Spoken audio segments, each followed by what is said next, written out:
오늘 우리에게 주신 말씀은 내가 서 있는 곳에 축복이 있습니다. 라는 제목으로 말씀 나누겠습니다.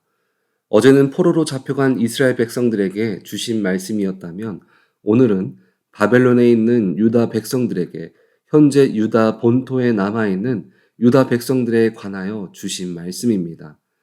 현재 포로로 잡혀온 이스라엘 백성들이 바벨론 정책상 정착할 집도 주고 일거리나 생활할 수 있는 모든 여건들이 그들에게 주어졌을지라도 내게 익숙한 곳에서 떠나 새로운 곳에서 정착한다는 것은 쉬운 일이 아닙니다. 그래서 주님은 하나님의 말씀을 거부하고 남아있는 유다 백성들에게 하나님의 뜻대로 살아가지 못했을 때 주어진 심판에 대해서 경각심을 갖게 하면서 현재 바벨론에 있는 이스라엘 백성들에게 지금 겪는 내 작은 고통 때문에 심판이 있는 유다 땅으로 돌아가지 못하도록 막기 위한 의미도 그 안에 담겨져 있습니다.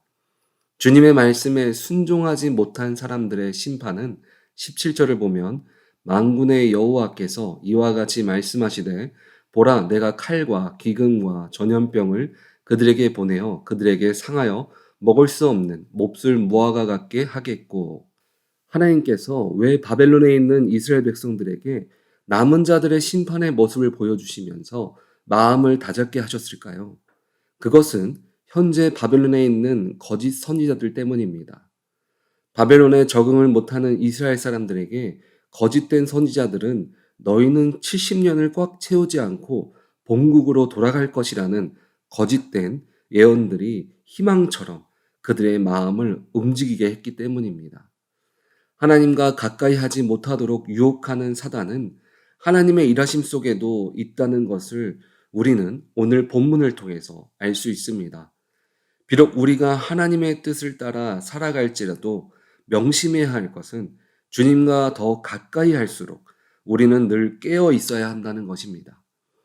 사단은 하나님과 멀리하는 사람들에게는 아무런 일을 하지 않습니다.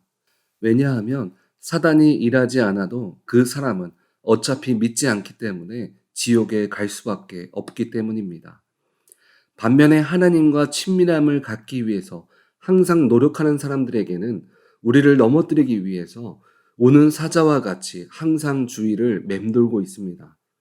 그래서 예수님께서 산에서 기도하고 내려오시면서 잠들어 있는 제자들에게 이렇게 말씀하셨습니다.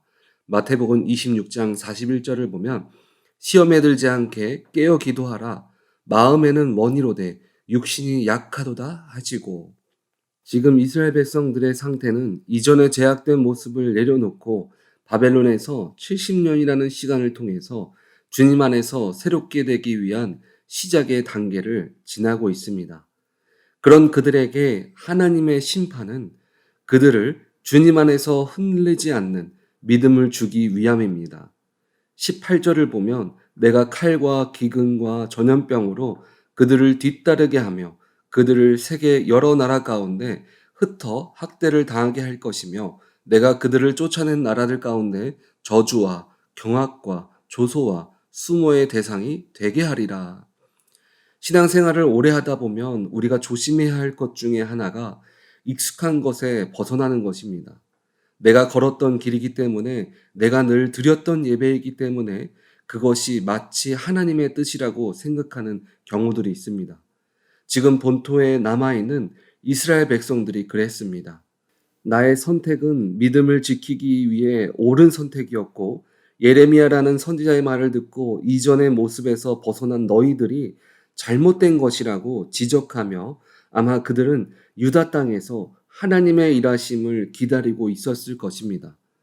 그러나 그들이 선택한 길은 하나님의 임재가 없는 자신들이 만든 고정관념 안에서 멸망을 통해 하나님의 뜻을 맞이하게 되었습니다.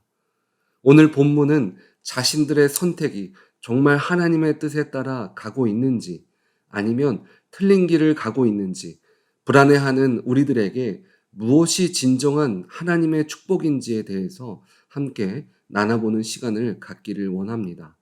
오늘 본문은 우리들에게 두 가지 하나님의 축복을 보여주고 있습니다. 첫 번째는 누리는 축복입니다. 누리는 축복은 내가 지금 하나님의 뜻 가운데 서 있는 것을 이야기합니다. 이스라엘 백성들은 지금 당장은 바벨론이라는 나라에서 적응하는 것이 힘들고 어렵지만 새롭게 회복하시는 주님의 축복을 누리는 시간을 갖고 있습니다. 그 모습이 때로는 인간적인 성공의 자리일 수도 있고 또는 고난의 자리일 수도 있습니다. 하지만 분명한 것은 그 길은 하나님의 뜻 가운데 있다는 것입니다. 성경의 인물들을 보면 어느 사람은 성공의 축복을, 어느 사람은 고난의 자리에 누리는 축복을 누리는 것이 아닙니다. 삶 속에서 두 가지 모두를 누리는 것을 우리는 많은 성경의 인물들을 통해서 확인해 볼 수 있습니다. 그 중에 요셉의 삶을 보면 그의 첫 시작은 고난이었습니다. 그러나 그 길은 하나님의 인도가 있는 길이었기에 그가 거쳐가는 고난마다 하나님께서 주시는 축복을 누리는 길이 되었습니다. 그래서 그는 이방 사람으로 이집트의 왕 다음에 권력을 지닌 총리가 되었습니다.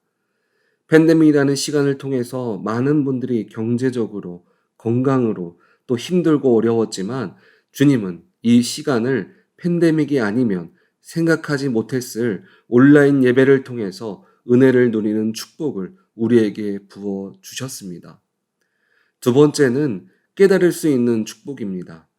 우리가 생각할 때 현재 본토에 남아있는 이스라엘 백성들은 칼과 기근 그리고 전염병이라는 어려움을 통해서 그들은 고통을 당할 것입니다.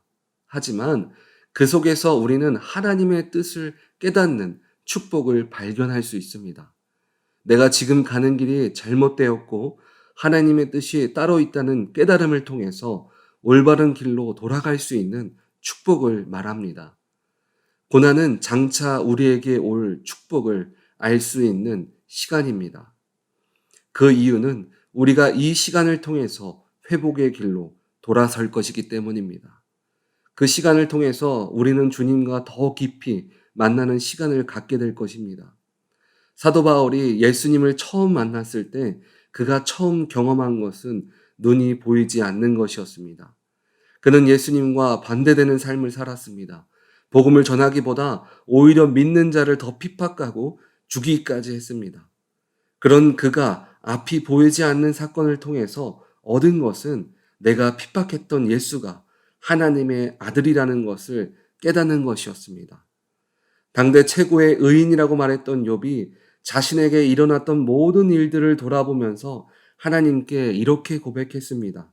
욥기 42장 3절을 현대인 성경으로 보면 무식한 말로 주의 뜻을 흐리게 하는 자가 누구겠습니까? 바로 나입니다. 내가 이해할 수 없는 말을 하였고 너무 신기하여 내가 알 수도 없는 말을 하였습니다. 믿음이 좋다 할지라도 우리는 하나님의 길에서 벗어난 길을 갈 수 있습니다. 모두가 주님이 주신 길 가운데 서서 하나님의 은혜의 축복을 누리면 좋지만 잘못된 길을 갔다고 해서 하나님의 축복이 없는 삶을 사는 것은 아닙니다.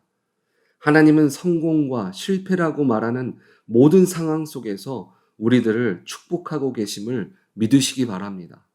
그래서 우리는 이제 어떤 상황 속에서도 욥기 42장 5절에서 말한 것처럼 내가 주께 대하여 귀로 듣기만 하였사오나 이제는 눈으로 주를 배움나이다.